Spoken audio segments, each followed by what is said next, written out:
There was a time, maybe in the late 70s, where in the world of psychology, people were defined as problem solvers. Now you had to decide, some guy is failing in his life. At what point and with what justification can the government step in and take over? Put him in an institution, whatever it is. And they came up with this definition. A human being is a problem solver. People who cannot solve their problems, the government should step in and take over. It didn't last long because it's nonsense. People are not problem solvers. Most serious problems we cannot solve.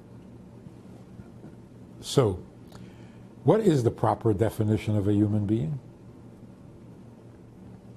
A human being is a moral decision maker, no matter what his problems are. So instead of being a problem solver, you are a moral decision maker.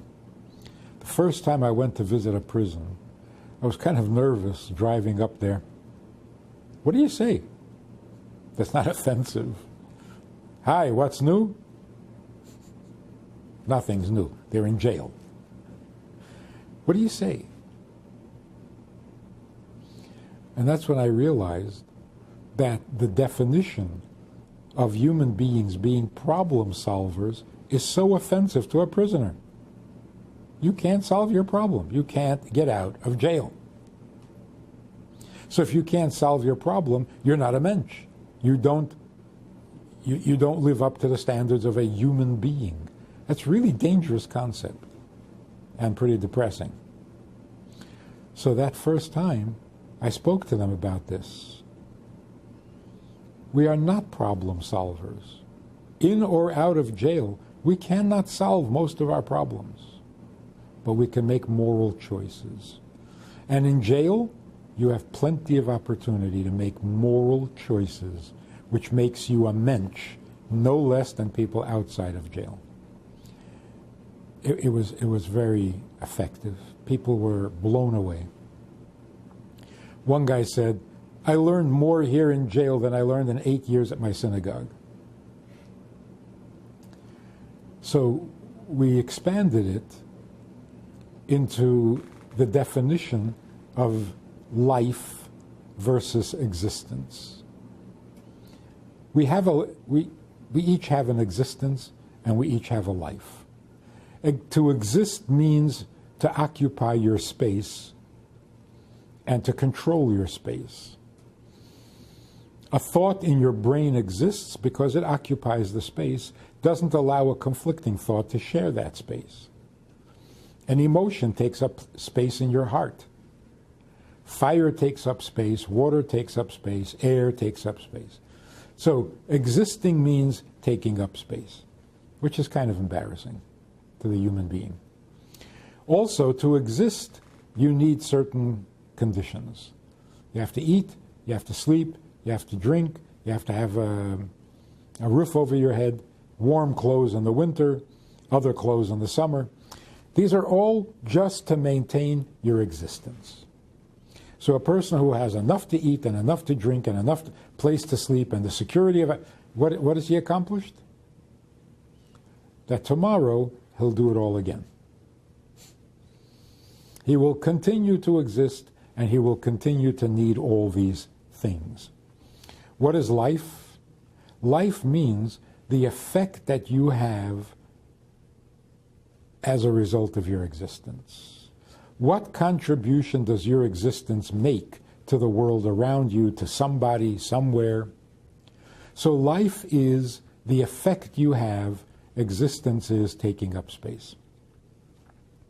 Any decent human being feels uncomfortable if he's just taking up space. Doesn't feel right. Cannot even stand their own existence if they think that's all there is. Life means you make a difference. Existence means you have needs. The message to the prisoners is that you have a choice. You can be needy or you can be needed. Make your choice. You can think about your needs day and night. How do I get out of here? How do I improve my condition? How do I get more privileges? How do I... You can do that. It's just going to get you depressed. Or you can think, I'm here, how can I make a difference? The prisoners, the inmates, who took this course in California, their life was so profoundly changed. I really should say, they finally got a life. Because prior to that, they were merely surviving, merely fighting for their own existence. One guy said, I was suicidal. I'm not. Another guy said, after the crimes I committed, I thought my life was worthless. It's not. And the best thing was, one guy is facing the end of his sentence, 23 years, and he's going to be released in a couple of months. And he was so excited about getting out because he had a mission. He was going to go out and tell the guys out there that existence is not worth fighting for. You got to get a life.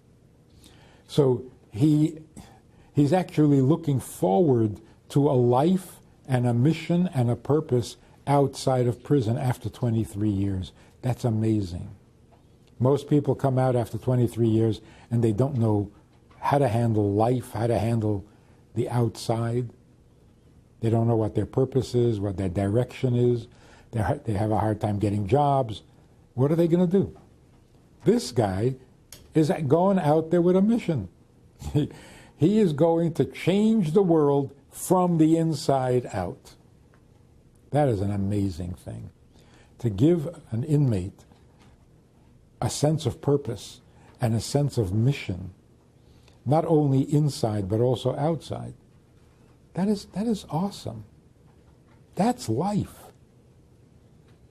So there's your choice. Do you want to be needy or do you want to be needed? When you're needed, you have a life. When you're needy, you're just existing. People commit crimes because they are self-focused. And the culture that we live in actually promotes that. It's all about you. You have to have a good self-image. You have to have a high self-image. You have to validate yourself. You have to put yourself first, looking out for number one.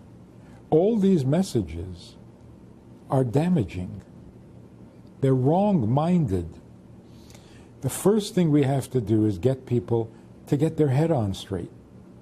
And to have your head on straight, you must be aware that you are here to serve, not to be served. And the same is true, by the way, with God.